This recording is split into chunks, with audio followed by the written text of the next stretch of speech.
You've got really interesting family dynamic. In fact, one of the the kind of vlogs that you've done online is a day in your life. They kind of followed you around and so on and so forth. I found it interesting, really, when you're talking about interacting with your children. We had a part of our vlog that we were talking about kind of like how you were dealing with your children, how you kind of parent them and teach them and spend a lot of time with them and establish deep and meaningful connections with them. What kind of advice would you give people, generally speaking, on bonding with their children, teaching their children martial arts, teaching their children different things? How do you do it? What kind of routine have you put in place for your kids? Well, here's what I would say. Look, every generation has their own culture, their own time, and it gives them a certain way of life and a certain paradigm. They look at the world in a certain way. Then a younger generation comes and they're different. And the things that they like and do or behave and their culture, it can push you away from them. It can separate us. Because you'll be like, the way they think, the way they are, the way... But the truth of the matter is, you didn't grow up in their world, so you don't understand.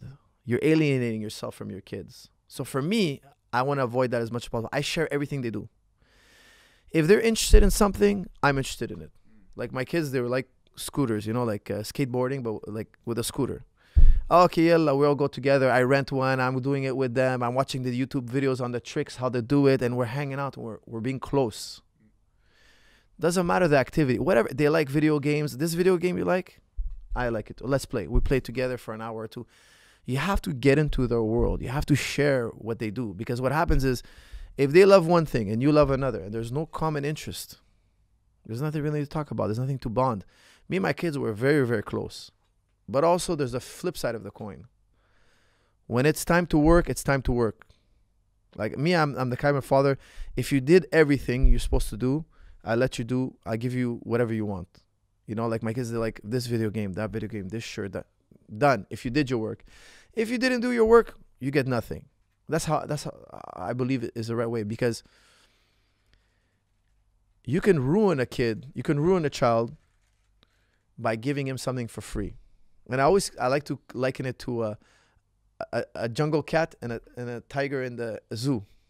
Two different, same animal genetically, but two different animals in another sense. Because the jungle cat, he doesn't need you. He can kill and eat on his own. He's independent. He's truly free. That tiger that was born in the zoo, he's tamed. He's lost something. And Nietzsche wrote a lot about this as well. He's lost something. He's become dependent on his master. Yeah, he's dangerous. He has claws, this and that. But if I put him back in the wilderness, he's going to die.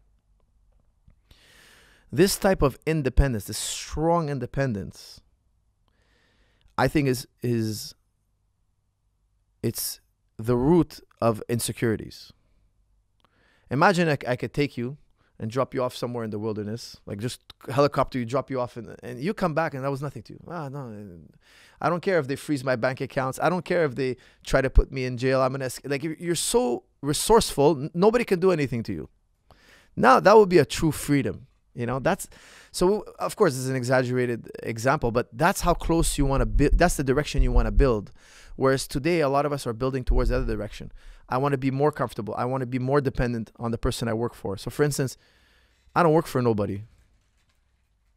Nobody tells me what to do.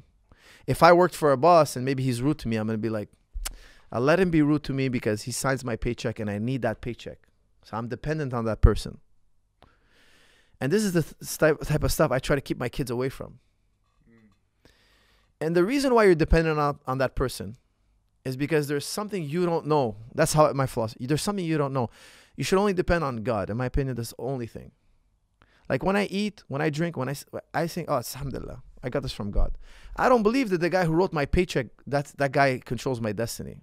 I don't believe that. I don't, like, if I've worked for people, but I never believed that guy feeds me. I never believed this in my life. Never. No, I couldn't even fathom that, because that would mean that I'm dependent on another human being. So this is what I want to instill in my kids. One, you're completely independent from everyone, only Allah subhanahu wa ta'ala. And that, in my opinion, is the true freedom. Because if something bad happens to you, if somebody came, for instance, in this room and lit this building on fire, and I got bad burns, I wouldn't say that's the guy who did it to me. I would use that language, you know, I take him to, I would follow the procedures normal human beings do, but I would still believe this is qadar Allah. This was brought to me by Allah. Nobody can burn me. Nobody can harm me.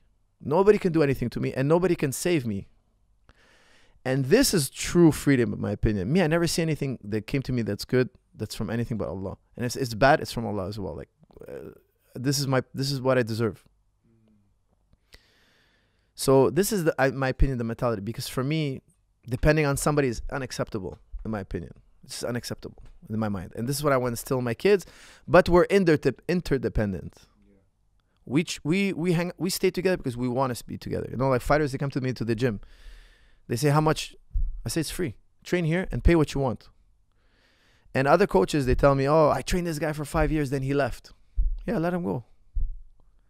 Oh, yeah, but what about my 5 years? Let him go. Khalas. That's his life. That's his journey. If you're a great trainer, he's going to come back. He's going to come. Me, I never put a contract with a fighter. Never. You want to train here because you train here because you want to train here. Nobody trains here because they're under a contract. And if I'm not good enough of a trainer, don't train with me. That's it. Because I'm focused on me knowing what I have to know. Because the root of all people's ills is they don't know. There's something they don't know. Like, for instance, there's people in the world, you give them $100 and they'll turn that $100 into $1,000. Why? They've mastered the art of money. Money is an art. It's a science. He could take that $1,000 now make it $10,000. He dedicated his life to learn everything about money. I believe that if I wanted to be rich, I would research immensely how to create wealth. And that's all I would do all the time till I become rich. And I believe everybody has that ability. Everybody. It's just that people don't know that what's standing between them and their goal is just ignorance.